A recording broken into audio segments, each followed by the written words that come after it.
2025-26 ఆర్థిక సంవత్సరానికి గాను వార్షిక బడ్జెట్ను ఆర్థిక శాఖ మంత్రి పయ్యావుల కేశవ్ అసెంబ్లీలో ప్రవేశపెట్టారు.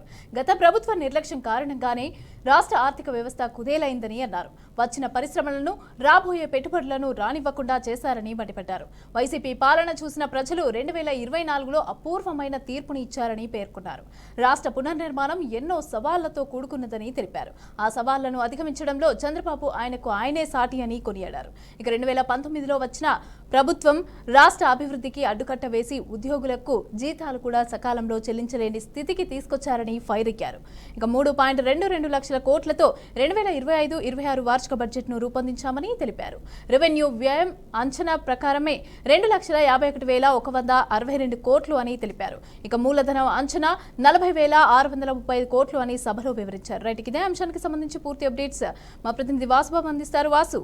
రైట్ మమత, ఆంధ్రప్రదేశ్ ప్రభుత్వం అసెంబ్లీలో ఈరోజు రాష్ట్ర బడ్జెట్ను ప్రవేశపెట్టింది. 3,22,359 లక్షల కోట్లతో 2025-26 వార్షిక బడ్జెట్ను ఆర్థిక మంత్రి పయ్యావుల కేశవ్ అసెంబ్లీలో ప్రవేశపెట్టారు. కూటమి ప్రభుత్వం అధికారంలోకి వచ్చిన తర్వాత తొలిసారిగా పూర్తి స్థాయిలో బడ్జెట్ను ప్రవేశపెట్టినట్లుగా పయ్యావుల కేశవ్ చెప్పారు. బడ్జెట్ ప్రవేశపెట్టిన అనంతరం పయ్యావుల కేశవ్ మాట్లాడుతూ రాష్ట్ర రుణ సామర్థ్యం 0కు చేరుకున్నా సరే అప్పు తీసుకునే శక్తి లేకపోయినా సరే ఏకైక రాష్ట్రంగా ఆంధ్రప్రదేశ్ మిగిలి ఉందని అన్నారు. అప్పు తీసుకునే శక్తి లేకపోయినా సరే సీఎం చంద్రబాబు నాయుడు స్ఫూర్తితో బడ్జెట్ను రూపొందించినట్లుగా పయ్యావుల కేశవ్ చెప్పారు. గతంలో వైసీపీ ప్రభుత్వం అధికారంలో ఉన్నప్పుడు 2014 నుంచి 19 మధ్య కాలంలో రాష్ట్రం ఏ మాత్రం కూడా అభివృద్ధి చెందలేదని, కేవలం 2 అంకెల వృద్ధి మాత్రమే సాధించిందని పయ్యావుల కేశవ్ చెప్పారు. ఇవే కాకుండా రాజధానిపై కూడా పయ్యావుల కేశవ్ ఆసక్తికర వ్యాఖ్యలను అయితే చేశారు.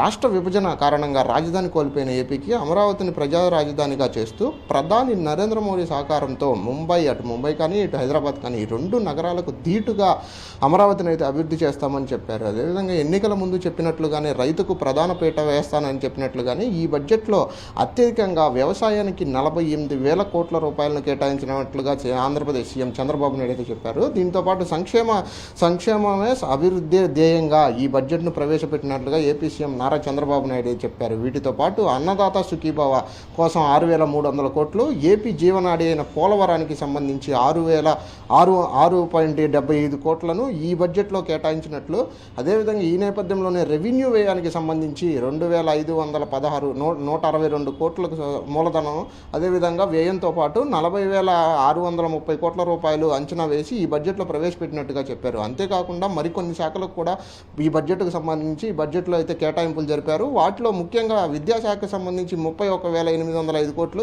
ఎస్సీల సంక్షేమానికి సంబంధించి 20,000 కోట్లు, అదేవిధంగా బీసీల సంక్షేమానికి సంబంధించి 47,456 కోట్లతో పాటు ఎన్టీఆర్ భరోసా పింఛను ఏదైతే ఉందో వృద్ధులకు ఇస్తున్న ఎన్టీఆర్ భరోసా పింఛను పథకం కింద కూడా 27,518 కోట్ల రూపాయలు, ఇలా మొత్తం 31 శాఖలకు సంబంధించి ఈ రోజున ఆంధ్రప్రదేశ్ అసెంబ్లీలో బడ్జెట్ని అయితే ప్రవేశపెట్టారు మమత.